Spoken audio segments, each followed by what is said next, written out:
Welcome back to the Deep Dive. We are doing something a little different today. Yeah. Usually when we talk about science, we're picturing laboratories, bubbling test tubes, maybe a particle accelerator or two. We're hard sciences. But today, we are looking at a science that was born in, well, dusty libraries and frantic scribbles on parchment. We are talking about the science of language. It is a fascinating pivot. We tend to think of language as this soft, artistic thing, poetry, literature, feelings. Right. But the source material we're covering today, The Evolution of Comparative and Typological Linguistics by Kurt Jankowski, argues something very different. It tracks how language went from being treated as, poetic guessing to a discipline as rigorous and law-abiding as physics. That is a huge shift. I think most people, myself included, assume language is just, Right. well, something we do. It's chaotic. It changes because teenagers invent new slang, The idea that there are laws governing it sounds almost counterintuitive. That is exactly the hurdle the early 19th century scholars had to overcome. They were trying to find order in what looked like total chaos. And Jankowski's book really highlights the drama of that search. It wasn't a straight line, not at all. It was full of arguments, rivalries, and some very, very strange theories. Well, let's get into those strange theories. Because looking at the timeline Jankowski lays out, this all really kicks off in the early 1800s. And the first character we encounter doesn't sound like a scientist at all. Friedrich von Schlegel. No, not at all. Schlegel was definitely more of a romantic figure, a philosopher, a writer, and he was absolutely obsessed with the wisdom of the East.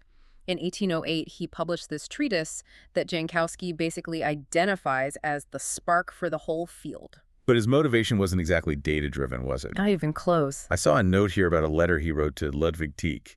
He sounded almost fanatical. Oh, he was. He wrote, and I'm quoting here, "Everything, absolutely everything, is of Indian origin." Everything. Everything. He believed that Sanskrit, the ancient language of India, was the mother of all culture, all philosophy, all language. He thought if you traced any word back far enough, you'd land in India. So he had this massive, sweeping theory. Was he? Was he right? Factually, no, not really. Sanskrit is a very old sister to languages like Greek and Latin, but it's not their mother. Okay. However, and this is the nuance Jankowski really insists on, Schlegel was epoch-making. Not because his map was perfect, but because his method was revolutionary. How so? If his conclusion was, everything is India, and that's wrong, how did he advance the science? Because he told scholars to stop looking at the surface. Before Schlegel, if you wanted to prove two languages were related, you'd just cherry-pick words. Oh, right. You'd say, hey, the word for God in this language sounds like the word for good in that language, so they must be cousins. Schlegel said that is amateur hour. Words get borrowed all the time. Right, like how we use sushi or kindergarten in English. It doesn't mean English came from Japanese. Exactly. Schlegel introduced this concept of comparative anatomy for language. He said you have to look at the inner structure, the grammar, the conjugation of verbs. The skeleton. The skeleton, yes. Just like a biologist looks at the skeleton of an animal to classify it, not just the color of its fur. He riveted together India, Persia, Greece, Italy, and Germany into one family based on their grammatical skeletons. So he built the right tool, even if he used it to build a shrine to India. That is a great way to put it. Max Mueller, a later scholar, defended Schlegel by saying that to start a new science, you need the imagination of a poet even more than the accuracy of a scholar. You need the vision. You need the vision to see the connection before you can prove it. But vision only gets you so far. Eventually, you need someone to do the actual construction work, the heavy lifting. You do. Who took Schlegel's romantic idea and turned it into actual science? That would be Franz Bopp. If Schlegel was the visionary, Bopp was the architect. Jankowski spends a significant amount of time on Bopp's 1816 work, The Conjugation System. The conjugation system. Yeah. It's not exactly a catchy title. Terribly dry, but it changed the world. Bopp didn't just talk about India in broad strokes. He took the verb endings, the way you say I am, you are, he is, in Sanskrit, Greek, Latin, Persian, and Germanic. And just laid them out side by side. Exactly. He laid them out and showed that the machinery was identical. So he proved the family connection, like mathematically almost. Effectively, yes. His mentor, Carl Windishman, wrote the introduction and basically declared that the era of by-chance matters was over. No more guessing. Bopp had brought regularity. But what I love about Bopp is that he wasn't just an armchair philosopher. No. He was a hustler. This was the part about the funding, right? It sounded like a modern grant application nightmare. It really does. So Bob needed to get to London because that's where the East India Company had stored all the best Sanskrit manuscripts. But he was just a broke student from Bavaria. A broke student. So he applied to the King of Bavaria for a grant. And he got it. He did, but he had to work for it. He received 2,000 gulden, which was a fortune, but only after passing this rigorous written exam to prove he wasn't wasting the king's money. Wow. He took that money, went to London, and spent years decoding the Mahabharata. That is dedication. Right. But I noticed in the reading that Bopp eventually splits from Schlegel. They started out on the same team, but then they diverged on how language actually grows. Yes, this is the debate between organic growth versus agglutination. Schlegel, being the Romantic thought language, grew like a plant. It started as a seed and just blossomed out. Okay. Bopp and later Wilhelm von Humboldt took a more mechanical view. They argued for agglutination. Which means? Glued together. They believed that grammatical forms like the ed at the end of walked were originally separate words that got physically glued onto the main word over centuries. I see. And Humboldt actually backed Bopp up on this and called Schlegel's plant theory an error born of insufficient knowledge. Ouch. It seems like the field was getting meaner. It was getting more scientific. And science thrives on critique. But this brings us to the biggest philosophical hurdle they had to clear. Which was? They wanted linguistics to be a natural science, like biology. But language is created by the human mind, so how can you treat it like a plant or a rock? Right. Atoms don't have free will. People do. If I decide to start saying a word differently, I can. Exactly. So how do you find laws in that? Wilhelm von Humboldt provided the bridge. He argued that the human intellect is part of nature. We are biological beings, therefore our intellect is a product of nature. And so language is a natural organism. Exactly. That feels like a bit of a philosophical loophole. It was a necessary one. Once they decided language was a natural organism, they could claim it evolved according to strict laws independent of human will. And that opened the door for the next two giants of the mid-century. Rasmus Rask and Jacob Grimm. Now, Grimm, I know. Fairy tales. But Rasmus Rask, that's a new name for me. Rask is the tragic hero of this story, a Danish scholar, and he was arguably sharper than Grimm. In 1811, he enters this competition by the Royal Danish Academy to find the origins of Old Norse. He wins, and in his essay, he basically maps out the entire Germanic family tree. So why isn't he as famous as Grimm? Because he wrote in Danish. It just limited his audience severely, but he laid the groundwork for the idea that sounds change in patterns. He figured this out without even knowing Sanskrit initially. Which is like solving a puzzle with your eyes closed. Incredible, right? And Grimm picked up where he left off. Eventually. But Grimm had a rocky start.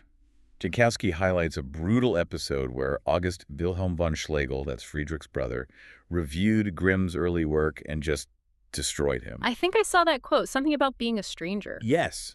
Grimm had tried to argue that the Latin word nemo, nobody, came from ne homo, no man, which sounds totally reasonable. It sounds logical, right? But it was wrong based on the strict rules of etymology Schlegel was trying to enforce. Schlegel called Grimm a stranger to the first principles of language research. Ouch, that is academic for you are an idiot. Basically. But Grimm was resilient. He reads Rask's essay, the one in Danish, and it clicks. He realized Rask had found the system. So Grimm rewrites his massive book, Deutsche Grammatik. And in the 1822 edition, he includes a section on letters that detailed what we now call Grimm's Law. I've heard of Grimm's Law, but what does it actually do? It predicts how sounds shift over time. It explains why the P in Latin pater becomes the F in English father. Oh. Or why the C in canis becomes the H in hound. Grimm proved that these weren't random changes. The whole language shifted its sound system in a uniform way. So it's like a filter was applied to the whole language. Exactly. And because Grimm stayed focused on Germanic languages while Rask went off to study Asian languages, Grimm was the one who systematized it. He made it a law. But here is the catch, and this seems to be the source of a lot of anxiety. And the book laws are supposed to be unbreakable. Right. Gravity works every day. But Grimm's Law had exceptions. It had huge exceptions. There were words that just refused to follow the rules. And for a generation of scholars trying to prove they were real scientists, This was a nightmare. So what did they do? Did they just throw out the law? No, they hunted down the exceptions. This is where the story turns into a detective novel. They assumed that if the law wasn't working, it was because some other law was interfering. And who solved the case? A couple of outsiders. First, Hermann Grassmann, a mathematician who was, funnily enough, largely ignored by the math community. So he switched fields. He applied his mathematical mind to linguistics and solved a major issue with aspirated consonants in Sanskrit and Greek. But the biggest mystery was solved by Carl Werner. Okay, what was the mystery he tackled? The mystery of the voiced versus voiceless sounds. Grimm's law said certain sounds should be hard and voiceless, like T or K, but in some Germanic words they turned into soft, voiced sounds like D or G. And it seemed completely random. And randomness is the enemy. Werner looked at the data and realized everyone was looking at the sounds, but they were ignoring the music of the language. The music. The accent, the stress. Werner discovered that the sound change depended on where the stress fell in the ancient Indo-European word. If the stress was before the consonant, it stayed voiceless. If the stress was after, it became voiced. That is incredibly subtle. It is. It's the difference between saying record and record. That tiny shift in stress changed the physical nature of the consonant over thousands of years. And Werner's discovery was the final nail in the coffin for randomness. Absolutely. He proved that even the exceptions had rules. And this led to the Neo-Grammarians, right? The group with the intense slogan. Yes, the Leipzig group. Brugmann, Leskin, Osthoff. In 1875, they declared the dogma. Sound laws suffer no exception. That sounds almost religious. It was a scientific crusade. They argued that language is a mechanical process. If a law looks broken, you just keep digging. It meant linguistics had finally arrived as a hard science. So that covers the history side of things, tracking languages back in time. But Jankowski points out there was a whole other track running parallel to this. Right. They weren't just asking, where did this come from? They were asking, how is this thing built? Exactly. This is the shift from genealogy, which is history, to typology, which is structure. While Bopp and Grimm were drawing family trees, other scholars were trying to sort languages into buckets based on their mechanics. And we see the Schlegel brothers again here. They really were involved in everything. They were unavoidable. Friedrich von Schlegel proposed two main types: languages that change internally and languages that add stuff on. His brother, August, refined this into three types that are still famous today. Isolating, agglutinating, and inflecting. That's them. Okay, could you break those down? What's an example of each? Sure. An isolating language is like Chinese. The words are like bricks. They don't change shape, you just arrange them. Got it. An agglutinating language is like Turkish or Hungarian. You take a root word and you just glue prefixes and suffixes to it to add meaning. Okay. And an inflecting language is like Latin or Sanskrit, where the word itself changes internally, like sing, becoming sang. It seems like a neat system. Yep. But they ran into trouble when they looked outside of Europe and Asia, didn't they? Big trouble. When scholars started studying the indigenous languages of the Americas, the three buckets just didn't fit. These languages were incredibly complex. So they needed a new bucket. Wilhelm von Humboldt and Peter du Ponceau had to invent a fourth category, polysynthetic. Polysynthetic. It describes languages where a single word can contain an entire sentence's worth of information, subject, object, verb, time, everything wrapped into one long, structured chain. Now, Jankowski mentions that in the 19th century, this wasn't just a neutral sorting game. The Europeans had some specific ideas about which bucket was the best one. Oh, that's true. It's important to remember the context of the time. Many 19th century scholars viewed the inflecting languages, which happened to be the European ones, as the pinnacle of evolution. And the other types were? Stepping stones, or imperfect stages on the way to the perfection of, say, Greek or German. So they were projecting their own bias onto the data. Absolutely.